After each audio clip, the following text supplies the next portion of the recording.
ஆன்றோருக்கும் சான்றோருக்கும் என்னை போன்றோருக்கும் எனது வணக்கங்கள். இங்கு பேச கொடுக்கப்பட்டிருக்கும் தலைப்பு குருவின் பெருமை. குரு என்பவர் யார்? குரு என்பவர் யார்? அறிவு, ஆனந்தம், அன்பு, வழிகாட்டி, ஆன்மீகம் ஆகியவற்றை பற்றிய ஞானம் வழங்குதல் ஆகிய இவை அனைத்தும் ஒரு சேர இருப்பதே குரு என்பது இந்த அடியனின் கருத்து. இங்கு நான் விவேகானந்தர், ஜக்கி வாசுதேவ், பரஞ்சோதி அடிகளார், கிருபானந்த வாரியார் மற்றும் யோகி தினேஷ் அவர்களை பற்றி பேச வரவில்லை.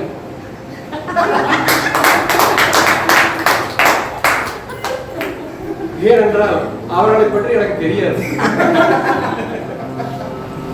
எனக்கு தெரிந்த நபர், நான் ஞானம் பெற விரும்பும் இடம் கைலாசா.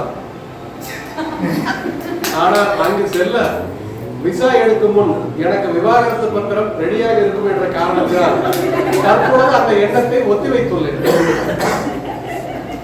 நான் கடந்து வந்த பாதையில் எனது குருவாக கருத நினைக்க காரணமாக இருந்தவர்களை பற்றி இங்கு பகிர்கிறேன்.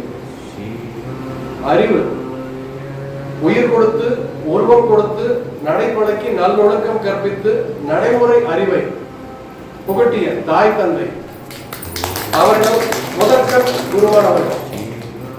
ஆனந்தம், சிறு வயது எந்த எதிர்பார்ப்பும் இன்றி இருப்பதை கொண்டு விளையாடி, ஆடி, பாடி, தவறு செய்து, அடிவாங்கி, கள்ளம் கவனமின்றி திரிந்தோம். வளர்பருவத்தில் உலகில் எவரை கண்டும் அச்சமில்லை, அவர்களுடன் இருக்கும் பொழுது உலகமே நம் கையில் என எண்ணி வாழ்க்கையை ஆனந்தமாக்கியவர்கள் நண்பர்கள், அவர்களும் குருவே. அன்பு, யார் எப்படிப்பட்டவன் தெரியாது, தானே ஏற்றுக்கொண்டவன். பொறுமையே வடிவாகி பிள்ளைகள் பெற்று நமக்கு இவ்வுலகில் ஒரு அங்கீகாரம் கொடுத்தவன். கடவுள் ஓய்வு எடுக்கும் நேரத்தில் எங்களுக்கு கஷ்டம் வந்தது. அந்த சமயம் வாழ்க்கையை வாழ உத்வேகமும் தோல் கொடுத்து துணைன்றவர்.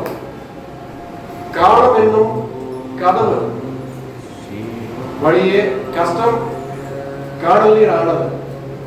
வாழ்க்கைக்கு அர்த்தம் அன்புடன் புகட்டியவர் எனது எஜமானி மனைவி.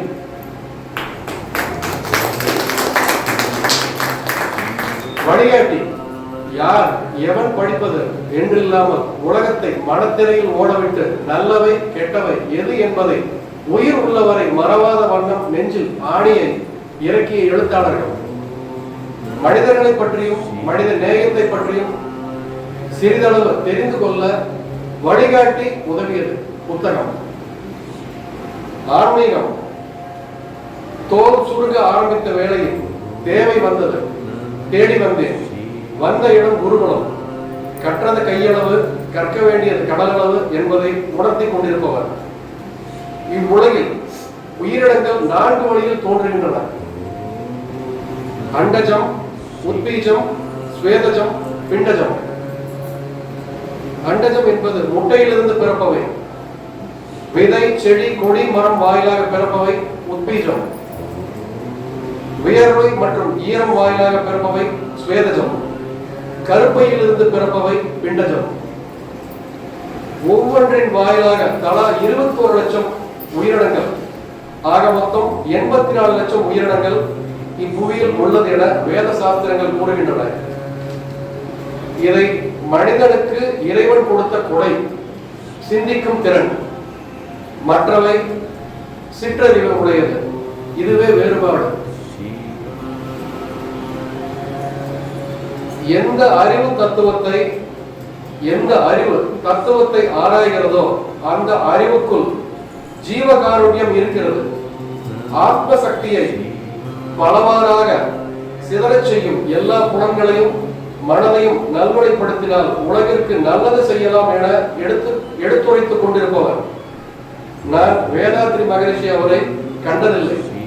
ஆனால் எங்களது ஆசான் யோகி தினேஷ் அவர்களை கண்டபின் அவர் எப்படிப்பட்ட குருவாக இருந்திருப்பார், ஞானத்தை எவ்வாறு வழங்கி இருப்பார் என்று எண்ணி வேக்கிறேன், மெய்சிலிருக்கிறேன். மனித ஆயுட்காலம் 120 ஆண்டுகள் என்பது மெய்பட எங்களது குரு யோகி தினேஷ் அவர்கள் இவ்வுலகில் இருந்து முடியுமானவரை ஞானம் வழங்கிட பிரார்த்திக்கிறேன். இந்த இடத்தில் மட்டுமே நான் குருவென்று திரு தினேஷ் அவர்களை குறிப்பிட்டுள்ளேன் என்பது தெரியப்படுத்துகிறேன்.